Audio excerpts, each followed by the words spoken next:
PFL Flying School, our pre-flight briefing today on precautionary landings. Our aim is to land safely away from an active airfield. Why we need to carry this out is to be able to make a safer approach in landing if we're caught out by deteriorating weather, failing light, or any other reason that we can't safely make it back to the airfield. Our threat and air management, other airplanes, engine overheating or engine cooling, running out of fuel, daylight, the landing area and obstacles. Errors we can make: attempting to land in unsuitable circumstances and non-compliance with rules of the air. Again, we're going to be landing away from the airfield. So to manage all this, we're going to keep our lookouts going. The descent checks, being aware of the winds and the effect the wind has on us. Checklists, and be able to do our pre-landing checks. Rule 5, being our 500 foot above ground level.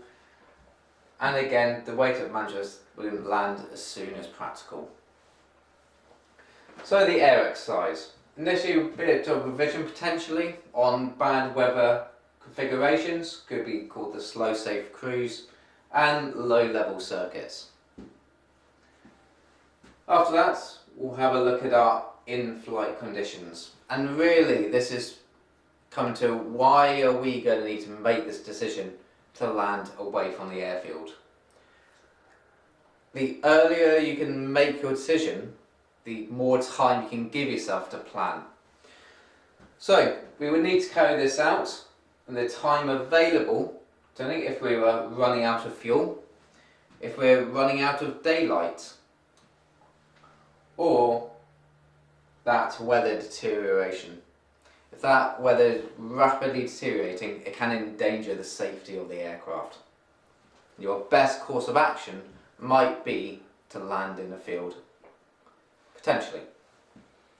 So talking about our field, our choice of landing area. In order, preference, ideally, an active airfield we could land at. After that, a disused airfield.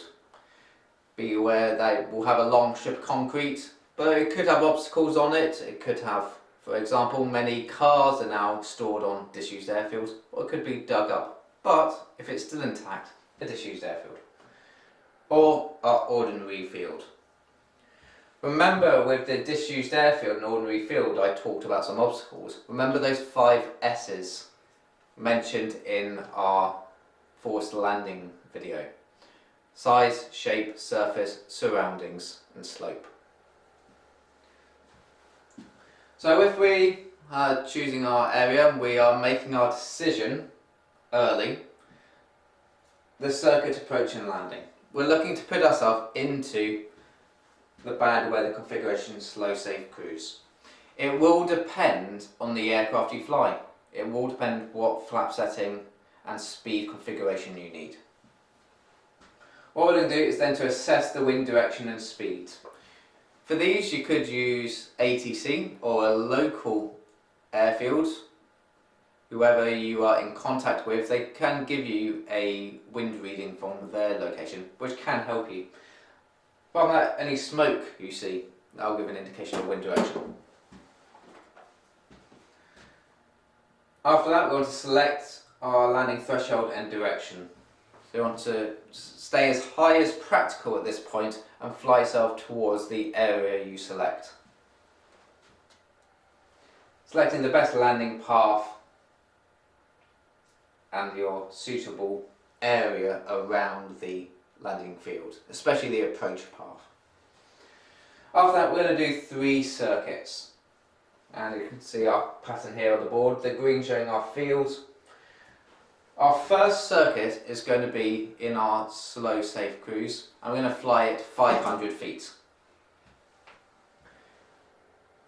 500 feet above ground level, so remember this may need to be visually judged. Coming around, picking out some features, and you can fly your circuit to help you gauge what sort of features are around for your turns.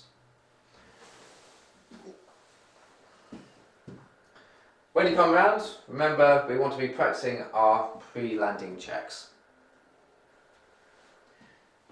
For circuit 2, you'll then come around. We now want to descend and do a landing area inspection.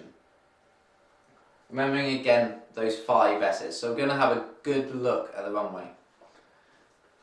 You're going to fly at 500 feet above ground level and then descend yourself, commonly no lower than about 50 foot off the ground, 50 to 100 feet, to have a good look at the landing surface. Bear in mind though, we don't want to fly directly over it. You want to come off to one side.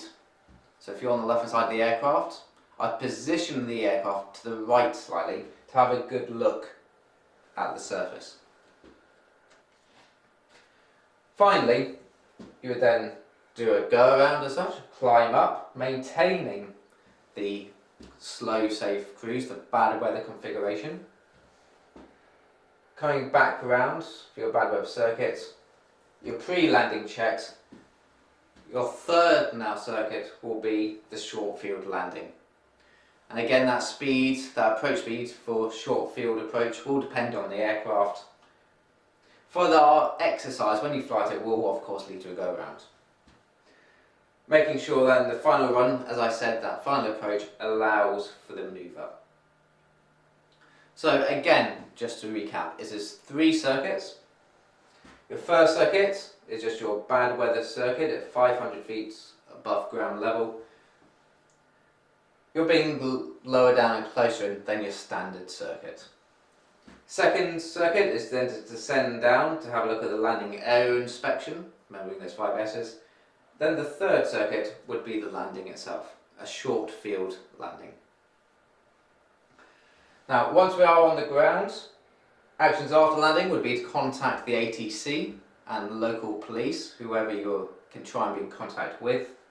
Inform the flying school if you can, remembering your phone is handy, or if you can make any local services nearby where you've landed. If you have to, leave the aircraft if you're able to, lock it, but your priority is your safety. And that is our precautionary landing. So thank you for watching. Goodbye.